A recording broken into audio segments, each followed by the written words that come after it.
Bismillahirrahmanirrahim. Assalamualaikum warahmatullahi wabarakatuh. Perkenalkan, nama saya Fahmi Zikri Rozaki dengan NIM G002578. Jadi di sini saya akan dari kelompok B9 dan saya akan menjelaskan tentang laporan praktikum saya pada blog ini, blog 2.2 tentang kardiovaskular. Langsung saja memasuki ke soal yang pertama. Nomor 1. Saat kegiatan bermain, Rusdi, seorang anak laki-laki usia 4 tahun, tiba-tiba berhenti berlari karena sesak napas. Dengan bibir dan ujung jari tampak kebiruan. Rusdi kemudian berjongkok beberapa saat hingga kondisinya membaik. Ibunya menyampaikan bahwa sejak bayi, anak sering mengalami kebiruan terutama saat menangis atau lelah, dan pernah didiagnosis dengan tetralogi of Fallot. Pertanyaannya, A. Jelaskan sirkulasi fetal atau fetal circulation. B. Jelaskan salah satu gangguan akibat gagalnya penutupan struktur fetal saat lahir. C. Jelaskan vaskularisasi arteri dan vena jantung. Langsung saja ke soal yang 1A. Jadi sini tentang sirkulasi fetal. Nah, sirkulasi fetal itu bagaimana seorang bayi, seorang janin yang masih dalam kandungan ibu itu bisa mendapatkan nutrisi darah. Jadi semuanya berawal dari plasenta itu sendiri. Dari plasenta membawa darah yang masih deoksigenasi, yaitu darah yang minim dengan oksigen.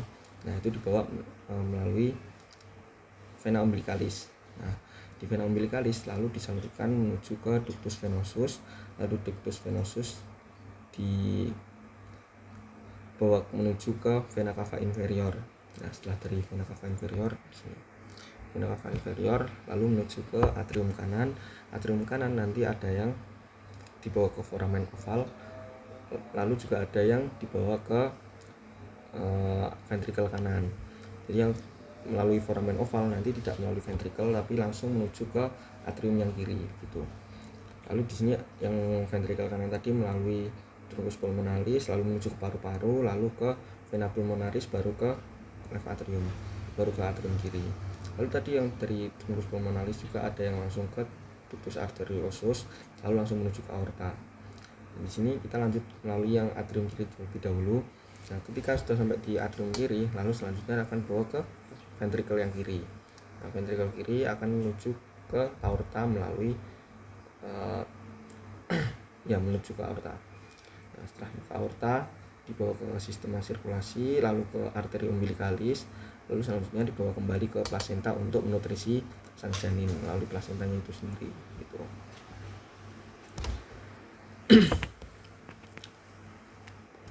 Nah, selanjutnya nomor 1B, jelaskan salah satu gangguan penutupan struktur fetal saat lahir. Nah, jadi ketika diminta untuk menyebutkan salah satu, ini saya menyebutkan tentang paten ductus arteriosus, yang mana ini tuh terjadi ketika gagal berkembangnya ductus arteriosus menjadi ligamentum arteriosus gitu. Lalu selanjutnya yang nomor 1C. Di sini saya akan menjelaskan tentang sistem arteri dan vena jantung. Yang pertama di sini saya akan menjelaskan alur darah pada tubuh kita terlebih dahulu. Di sini, nah, seperti yang kita tahu, tuh jantung itu tempat intinya penyaluran darah kepada seluruh tubuh kita gitu. Ya, jika jantung kita kena masalah, ya berarti regulasi pengaturan darah di tubuh kita itu juga kena masalah juga gitu. Nah, di sini saya akan menjelaskan yang pertama itu darah yang minim oksigen akan dibawa ke jantung melalui vena cava inferior dan juga vena cava superior. Lalu di sini jantung akan menerima melalui atrium kanan, di sini atrium dextra. Nah, setelah dari atrium dextra, darah yang minim oksigen tadi disalurkan melalui valva tricuspid di sini menuju ke ventrikel kanan. Nah, dari ventrikel kanan, darah yang minim oksigen tadi dibawa ke pulmo atau dibawa ke paru melalui arteri pulmonalis. Nah, di sini ketika sudah sampai ke pulmo, ini sudah terjadi pertukaran antara CO2 dan juga O2 di sini. Jadi ketika darah sudah dari paru-paru itu akan kaya akan O2 gitu. Setelah itu dibawa menuju jantung lagi untuk diedarkan ke seluruh tubuh melalui vena pulmonalis. Nah, di sini vena pulmonalis tadi udah aku jelasin, ini udah bawa darah kaya akan oksigen. Dibawa ke jantung dan juga di jantung diterima oleh atrium yang kiri. Nah, ketika sudah sampai di atrium yang kiri, disalurkan lagi ke ventrikel yang kiri. Nah, ketika sudah sampai ventrikel kiri, darah itu sudah siap dialirkan ke seluruh tubuh. Nah, terus ketika sudah sampai ventrikel, disalurkan lagi melalui valva aorta. Melalui valva aorta nanti menuju ke aorta ascendens, ke arcus aorta terlebih dahulu. Lalu di sana ada percabangan 3 tadi, percabangan 3 yang ke atas. Nah, lalu ada yang ke bawah melalui aorta ascendens. Itu posisi ini ketika di tubuh nanti udah tuh proses lagi, lalu pertukaran lagi di tubuh, di bagian-bagian tubuh tertentu nanti pertukaran dengan O2 lagi. Jadi kayak darah yang kayak oksigen tadi, kalau udah sampai ke bagian tubuh tertentu akan tertukar dengan CO2. Nah, CO2 darah yang mengandung CO2 tadi dialirkan ke jantung lagi gitu. Sirkulasinya seperti itu terus. Nah, selanjutnya saya akan membahas tentang arteri dan vena jantung itu sendiri. Untuk arterinya, di sini, jadi semua bermula dari aorta ascendens terlebih dahulu. Nah, dari aorta ascendens itu nanti untuk jantung dibagi menjadi 2. Jadi ada arteri koronaria dextra dan juga arteri koronaria sinistra. Nah, untuk arteri koronaria dextra nanti dibagi menjadi 3 lagi. Ramus nodus SA, ramus marginalis dextra, dan juga ramus interventricularis posterior atau yang bisa disebut PDA, biasanya PDA nyebutnya. Lalu untuk yang arteri koronaria sinistra itu nanti ada LAD atau ramus interventricularis anterior. Kalau yang dextra itu kan yang posterior ya. Kalau yang ini yang LAD itu yang anterior. Lalu juga ada ramus sirkumfleksi. Nah, yang LAD tadi nyabang lagi jadi rami lateralis. Kalau yang ramus sirkumfleksi itu bercabang jadi ramus marginalis sinistra. Nah, kalau yang tentang venanya, sistem venanya. Nah, di sini terlihat ada vena cardiaca magna, lalu juga ada vena cardiaca parva yang ada di bagian bawahnya jantung. Kalau yang vena cardiaca magna itu ada yang di tengah-tengahnya jantung di dekat atrium kanan. Lalu juga ada vena cardiaca media. Nah, di sini terlihat dari sisi posteriornya, dari sisi lateral salah. Ini juga terlihat tadi ada vena cardiaca magna, vena cardiaca posterior, lalu juga ada vena cardiaca media, juga ada vena cardiaca parva. Nah, di sini juga ada sinus coronarius. Sinus coronarius apa? Di sini kita jelasin. Ya. Mayoritas vasa venosa pada kor atau jantung itu bermuara pada sinus coronarius. Jadi sinus coronarius itu kayak beratnya kayak sebuah saluran yang menjadi tempat muaranya vena-vena yang ada di jantung tadi. Nah, sinus coronarius itu nanti berakhirnya ada di atrium dextra. Nah, di atrium dextra itu kan udah bawa darah yang minum oksigen kan ya, terus dialirin ke ventrikel kanan, dari ventrikel kanan dibawa ke paru melalui truncus pulmonalis tadi. Nah, venanya apa aja tadi yang melewat sinus coronarius itu? Tadi yang udah aku sebutin ada vena cardiaca magna, vena cardiaca parva, vena cardiaca media, vena cardiaca posterior, lalu ada vena obliqua atria sinistra, vena posterior ventricle sinistra. Sedangkan yang vena cordis minimi bermuaranya langsung ke atrium dextrum melalui foramina venarum cavarum. Baik, yang nomor 1 sudah selesai, kita akan lanjut ke yang nomor 2. Saya bacakan dulu soalnya. Saat musim hujan, Badi mengeluhkan hidung tersumbat yang berlangsung beberapa hari, disertai nyeri pada daerah pipi yang memberat saat menunduk. Ia juga merasakan lendir kental mengalir ke tenggorokan. Pada pemeriksaan, dokter mencurigai adanya peradangan pada sinus maxillaris yang berkaitan dengan gangguan drainase di meatus nasi medius. Baik, lanjut ke pertanyaannya. Yang A, jelaskan sinus-sinus paranasal yang terdapat pada hidung beserta fungsinya. Lalu yang B, sebutkan pembagian meatus nasi dan lubang muara drainase masing-masing sinus. Lalu juga jelaskan mengapa sinus maksilaris itu lebih sering mengalami sinusitis dibandingkan sinus-sinus lainnya. Langsung saja kita ke nomor yang 2A. 2A, jadi tentang sinus apa saja, sinus paranasalis apa saja yang ada di hidung manusia. Nah, di sini sinus paranasalis itu ada 4. Sinus maksilaris atau antrum hikmori, sinus frontalis, dan juga sinus ethmoidalis, selula ethmoidalis anterior, posterior, lalu juga ada sinus sphenoidalis. Di sini terlihat pada gambar sinus maksilaris itu yang terletak pada sini, bawah mata kanan dan juga kiri ya.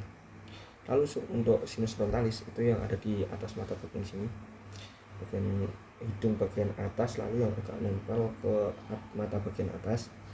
Lalu juga ada selula ethmoidalis posterior, anterior et posterior, ini yang ada di hidung bagian sini. Nah itu, lalu juga ada sinus sphenoidalis. Sinus sphenoidalis itu ada di kepala bagian samping sini, mata bagian samping. Nah itu. Fungsinya apa aja sih buat sinus paranasalis ini? Sinus paranasalis itu ada beberapa fungsinya, kayak misalnya mengurangi berat relatif tengkorak, lalu juga ada meningkatkan resonansi suara, lalu juga ada sebagai penyangga terhadap trauma wajah, lalu melindungi struktur yang sensitif dari fluktuasi suhu yang cepat di hidung, lalu melembabkan serta menghangatkan udara respirasi. Jadi kalau misalkan ada udara yang masuk itu bisa dilembabkan, kalau enggak bisa dihangatkan udaranya yang masuk ke hidung itu gitu. Lalu juga sinus ini berperan dalam pertahanan tubuh juga ketika ada suatu benda asing yang masuk ke tubuh kita melalui hidung gitu. Baik, lanjut ke yang nomor 2B. Tadi soalnya sebutkan pembagian meatus nasi dan lubang muara drainase masing-masing sinus. Nah, sini meatus yang ada di hidung manusia. Untuk meatus sendiri itu dibagi menjadi 3. Lalu juga ada recessus sphenoethmoidalis. Jadi begini, hidung manusia itu ada 3 konka. Konka itu yang ini, bagian pembagi untuk meatus nasinya. Nah, ada konka superior, lalu juga ada konka media, dan juga ada konka yang inferior. Nah, ini tadi kan kalau ada konka, ada ininya, ada kayak gambarnya kayak pembagi ruangannya gitulah. Itu pasti kan ada ruangannya juga ya. Nah, ini ada ruangan yang paling atas nih. Ruangan yang paling atas itu namanya recessus sphenoethmoidalis. Lalu yang di bawahnya, di antara konka superior dan juga konka media, itu ada meatus nasi yang superior. Lalu untuk yang di antara konka media dan juga konka inferior itu ada meatus nasi media. Kalau yang paling bawah sendiri, di bawahnya konka inferior itu ada meatus nasi yang inferior. Nah, lalu aku akan jelasin tentang muara-muaranya meatus nasi ini.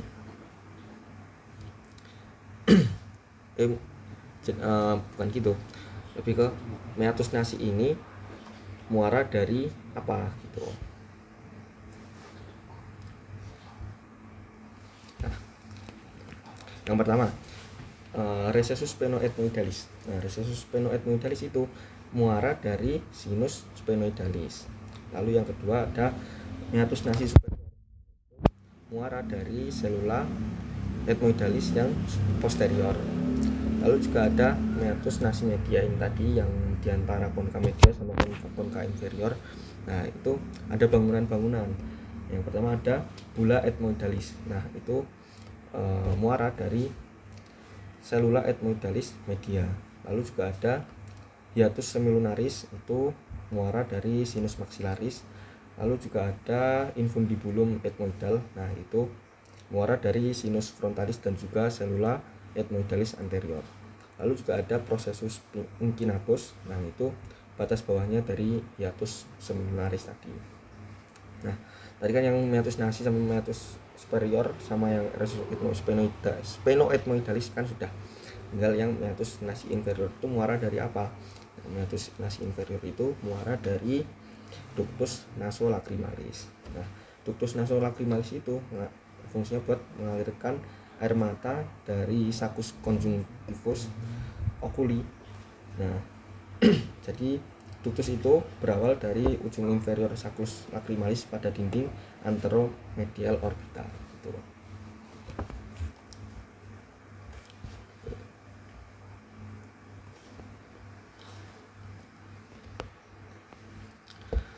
Baik, lanjut ke nomor yang berikutnya, yaitu yang 2C. Kenapa sinus maxillaris itu lebih sering mengalami sinusitis dibandingkan dengan sinus lainnya?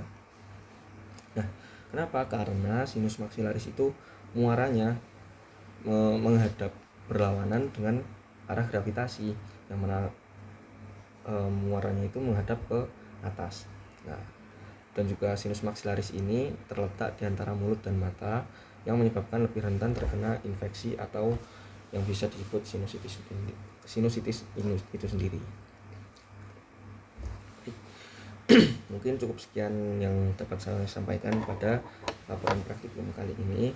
Apabila ada salah kata, saya mohon maaf. Semoga video yang saya buat ini bisa bermanfaat untuk semuanya. Mungkin cukup sekian. Wassalamualaikum warahmatullahi wabarakatuh.